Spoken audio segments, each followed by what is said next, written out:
आज है 19 मई 2022। 19 मई 2022 को करंट अफेयर्स के जितने भी इंपॉर्टेंट क्वेश्चंस बनते हैं आज हम इस सेशन में डिस्कस करेंगे। यहाँ हम डिस्कस करते हैं देश विदेश खेल जगत महत्वपूर्ण घटनाएं और उनसे जुड़े रोचक तथ्यों के बारे में। तो पूरा वीडियो ध्यान से देखिएगा। तो चलिए स्टार्ट करते हैं आज का सेशन। तो आज का पहला क्वेश्चन है, when is international museum day celebrated recently? हाल ही में अंतरराष्ट्रीय संग्रहालय दिवस कब मनाया गया? तो इसका सही उत्तर है दोस्तों 18 मई 2022। 18 मई 2022 को ही अंतरराष्ट्रीय संग्रहालय दिवस मनाया जाता है।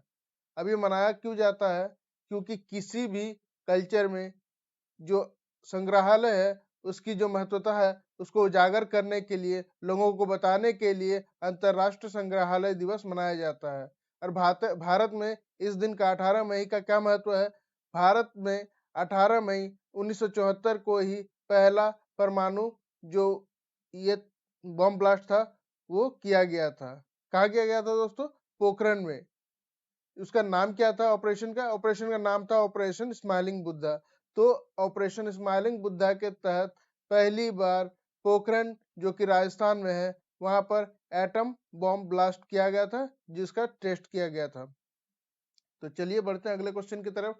Who has become the first Indian fast bowler to take 250 wickets for India in T20 cricket?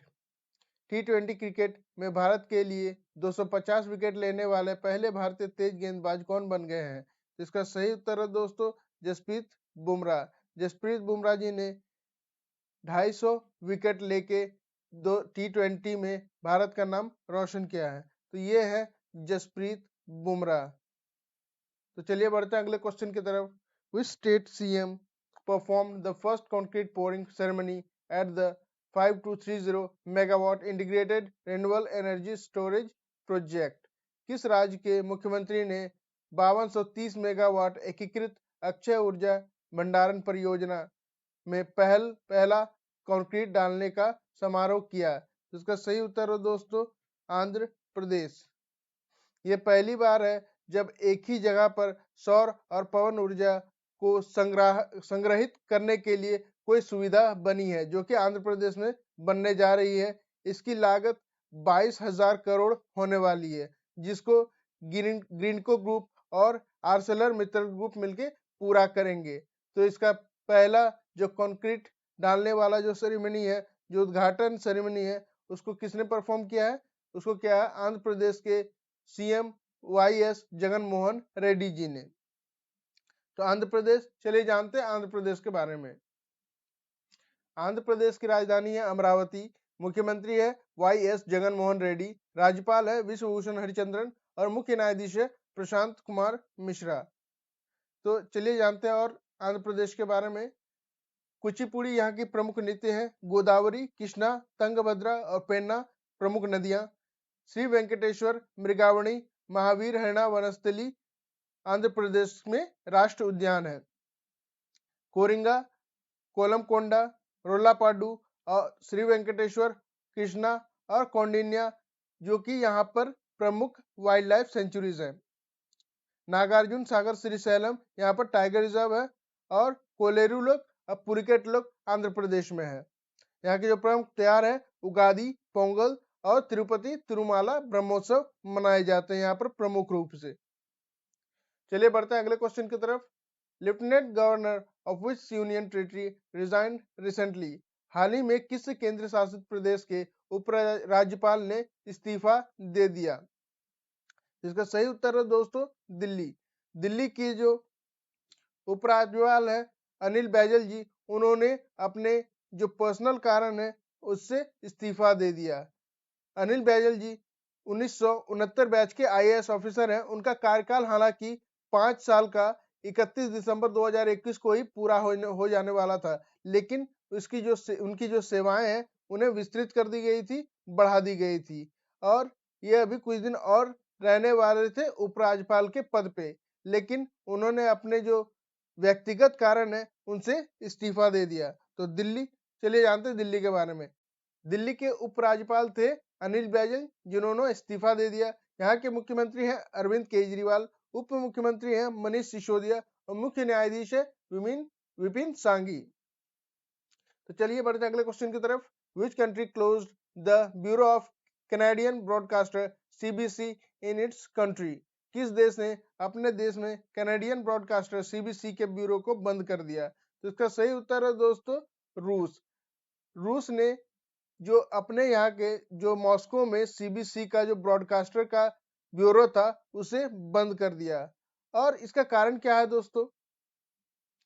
पहले तो कैनेडियन जो कनाडा में जो रसिया के जो आधिकारिक चैनल थे, टीवी चैनल्स थे, उन्हें बंद कर दिया गया था। और इसी को लेके जो सीबीसी है, जो कैनेडियन ब्रॉडकास्टर कंपनी है, उसे रसिया ने भी बंद कर दिया। और कहीं ना कहीं इसका कारण रूस और यूक्रेन का युद्ध है, जिसके कारण ये सारे परिणाम निकल के आ रहे हैं।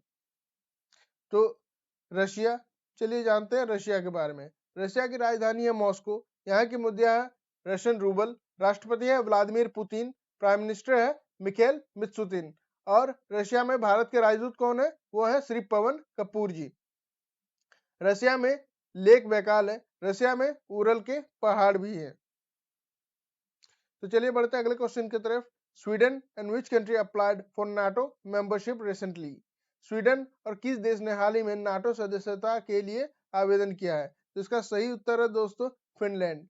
वैसे तो बहुत दिनों से कयास लगाए जा रहे थे कि फिनलैंड और स्वीडन पहले ही नाटो की सदस्यता ले लेंगे, लेकिन जो रसिया की आक्रामकता है उसे देखकर कोई ये हिमाकत करना नहीं चाह रहा था। लेकिन अब उन्होंने फाइनली डिसाइड कर लिया है कि स्वीडन और फिनलैंड अब नाटो की मेंबरशिप लेंगे और उसके लिए उन्होंने अप्लाई कर दिया है। ठीक है दोस्तों। अब नाटो है क्या? नाटो एक मिलिट्री अलायंस है जिसका फुल फॉर्म है नॉर्थ अटलांटिक ट्रीटी ऑर्गेनाइजेशन। और इसमें टोटल अभी तक 30 मेंबर कंट्रीज हैं, और जिसमें कि 28 तो ईयू यानी कि यूरोपियन यूनियन के सदस्य हैं, और 2 जिसमें कि है यूनाइटेड स्टेट्स और कनाडा। अब इसका मतलब क्या है? इसका मतलब ये है कि नाटो के किसी भी देश में अगर हमला होता है तो ये हर एक देश पर हमला माना जाएगा, और इसका जो रिपेल है वो सारे देश मिलके करेंगे। तो नाटो, ये है नाटो। नाटो का गठन हुआ था 4 अप्रैल 1949 को। इसका मुख्यालय ब्रुसेल्स में यानी कि बेल्जियम। इसके सदस्य देश हैं अभी तक 30, लेकिन 2 और देश बढ़ने के बाद हो जाएंगे 32। महासचिव है यहाँ के जेंस स्टोल्टनबर्ग। तो स्वीडन की राजधानी है स्टॉकहोम्स। मुद्रा है स्वीडिश क्रोना। प्रधानमंत्री है मैग्डलेना एंडरसन। और स्वीडन में भारत के राजदूत कौन है दोस्तों? वो है तन्मय लाल। तो फिनलैंड की राजधानी है हेलसिंकी। यहाँ की मुद्रा है यूरो। प्रधानमंत्री है सना मारिनो। राष्ट्रपति है साउली Niinistö.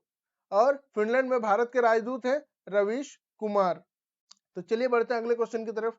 Which union minister unveiled the poster of 53rd IFFI at Cannes film festival? किस केंद्र मंत्री ने कान फिल्म फेस्टिवल में 53वें इफी के पोस्टर का अनावरण किया? तो इसका सही उत्तर है दोस्तों अनुराग ठाकुर। अनुराग ठाकुर जी जो केंद्र मंत्री हैं, उन्होंने इफी यानी कि international film festival of India के 53वें संस्करण के पोस्टर का अनावरण किया है। इफी की स्थापना हुई थी 1952 में। ये एशिया के सबसे महत्वपूर्ण फिल्म समारोह में से एक है। जो अनुराग ठाकुर जी वो है खेल मंत्री, युवा मामलों के मंत्री, और साथ ही साथ सूचना और प्रसारण मंत्री भी है हमारे देश के। ये है दोस्तों 53वें international film festival of India, जो कि गोवा में होने जा रहा है, यानी कि भारतीय अंतर्राष्ट्रीय फिल्म महोत्सव का पोस्टर जो कि अनुराग ठाकुर जी ने रिलीज किया है। तो चलिए बढ़ते हैं अगले क्वेश्चन की तरफ। What is the name of the boy from Jharkhand who represented India in 5th Global Conference on Elimination of Child Labor? Jharkhand के लड़के का नाम क्या है जिन्होंने बाल श्रम के उन्मूलन पर 5वें वैश्विक सम्मेलन में भारत का प्रतिनिधित्व किया था? तो इसका सही उत्तर है दोस्तों बड़कू मरांडी।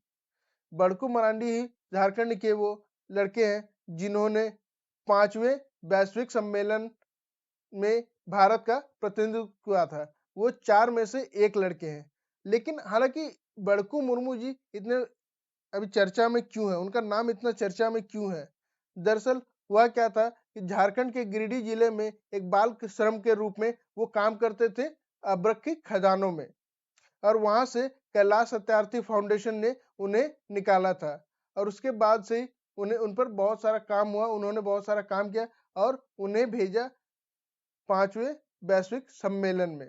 ठीक है दोस्तों, अब ये ऑर्गेनाइज कौन कराता है? वो कराता है ILO यानी कि इंटरनेशनल लेबर ऑर्गेनाइजेशन और साउथ अफ्रीका की सरकार मिलके, जो कि 15 से 20 मई को डरबन में हो रहा है, आयोजित हुआ है।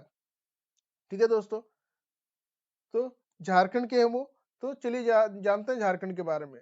झारखंड की राजधानी है रांची, मुख्यमंत्री है हेमंत सोरेन, राज्यपाल है रमेश बैस और झारखंड के चीफ जस्टिस है डॉक्टर रवि रंजन। तो झारखंड के जो प्रमुख नृत्य है वो है डोमचक, फागुआ, पेनकी, छऊ, मुंडारी और संथाली। स्वर्णरेखा, दक्षिण कोयल, गंगा, मयूराक्षी, दामोदर और बराकर जो कि यहाँ की प्रमुख नदियां हैं। यहाँ पर एक ही राष्ट्र उद्यान है जो कि है बेतला राष्ट्र उद्यान। वन्य जीव अभ्यारण्य यानी कि वाइल्ड लाइफ सेंचुरी है हजारीबाग, दलमा, गौतम बुद्ध, कोडरमा, लॉवलोंग, पालकोट और पारसनाथ वन्य जीव अभ्यारण्य। जो टाइगर रिजर्व है वह की है पलामू टाइगर रिजर्व। और प्रमुख त्योहार जो यहाँ पर मनाए जाते हैं वह है सरहुल, बंदना, कर्मा और रोहिणी। तो चलिए जानते हैं अगले क्वेश्चन के बारे में। Who was appointed as the chairman of Karnataka Legislative Council? Karnataka Vidhan Parishad के अध्यक्ष के रूप में किसे नियुक्त किया गया था? तो इसका सही उत्तर है दोस्तों रघुनाथ राव मुलकपुर। उन्हें जो नए विधान परिषद के अध्यक्ष के रूप में नियुक्त किया गया है। और ये खबर कब आई है दोस्तों? वसवराज होराटी जो पहले के अध्यक्ष थे कर्नाटक विधानसभा परिषद के, उन्होंने रिजाइन दे दिया। उसके बाद ही रघुनाथ राव मुलकपुर को अपॉइंट किया गया। तो ये है रघुनाथ राव मुलकपुर, जिन्हें नए कर्नाटका विधानसभा अध्यक्ष के रूप में नियुक्त किया गया है। तो चलिए बढ़ते हैं अगले क्वेश्चन की तरफ। Which state decided to develop forest areas as ecotourism destination? किस राज्य ने वन क्षेत्रों को पर्यावरणीय पर्यटन स्थलों के रूप में विकसित करने का फैसला किया? तो इसका सही उत्तर है दोस्तों गोवा। गोवा के जो मुख्यमंत्री है प्रमोद सावंत जी, उन्होंने ये डिसाइड किया है कि गोवा के जितने भी फॉरेस्ट एरियाज हैं उन्हें अब इको टूरिज्म डेस्टिनेशन के तौर पर विकसित किया जाएगा। तो गोवा की राजधानी है पणजी, मुख्यमंत्री है प्रमोद सावंत, राज्यपाल है PS श्रीधरन पिल्लई और मुख्य न्यायाधीश है दीपांकर दत्ता। तो और जानते हैं गोवा के बारे में। देखनी, दशावतार, फुगड़ी, ढालो, धनगर यहाँ की जो प्रमुख नृत्य हैं। मांडोवी, बागा, जुआरी, कोलवल, हरमल, तलपोना और गलजीबाग यहाँ की प्रमुख नदियां हैं। राष्ट्र उद्यान है जो कि है मोलम नेशनल पार्क। जो वन्य जीव अभ्यारण्य है यानी कि वाइल्ड लाइफ सेंचुरी है बोंडला, महादेई, कोटेगांव, नेत्रावली और भगवान महावीर हरना वनस्थली। पक्षी अभ्यारण्य है डॉक्टर सलीम अली पक्षी विहार। अब यहाँ पर आपको कंफ्यूजन हो सकता है क्योंकि डॉक्टर सलीम अली पक्षी विहार गोवा में है, लेकिन doctor Salim Ali national park जो कि जम्मू कश्मीर में है, ये आप दोनों याद रखिएगा और कंफ्यूज नहीं होइएगा। तो यहाँ की जो प्रमुख महोत्सव है वो है Konkani, Sao Joao, Christmas, Easter, संवत्सर, पर्वो और सिग्मो। ये यहाँ के प्रमुख महोत्सव है यानी कि त्योहार है। तो आज के लिए इतना ही दोस्तों, कल इसी समय इसी चैनल पे फिर से मिलेंगे और करंट अफेयर्स के क्वेश्चंस के बारे में डिस्कस करने के लिए। सेशन का PDF टेलीग्राम और व्हाट्सएप ग्रुप में उपलब्ध करा दिया गया है, जिसका लिंक वीडियो के डिस्क्रिप्शन बॉक्स में दे दिया गया है। आप उस लिंक पर क्लिक करके हमारा टेलीग्राम जॉब ग्रुप ज्वाइन कर सकते हैं। तो पूरा वीडियो ध्यान से देखिएगा और कमेंट जरूर कीजिएगा ताकि हमें और इम्प्रूव करने का मौका मिले। Thanks for watching. Go classes always with you. Just आपने गोल की तरफ बढ़ते रहिए, यही आपको सफलता दिलाएगी। Thank you.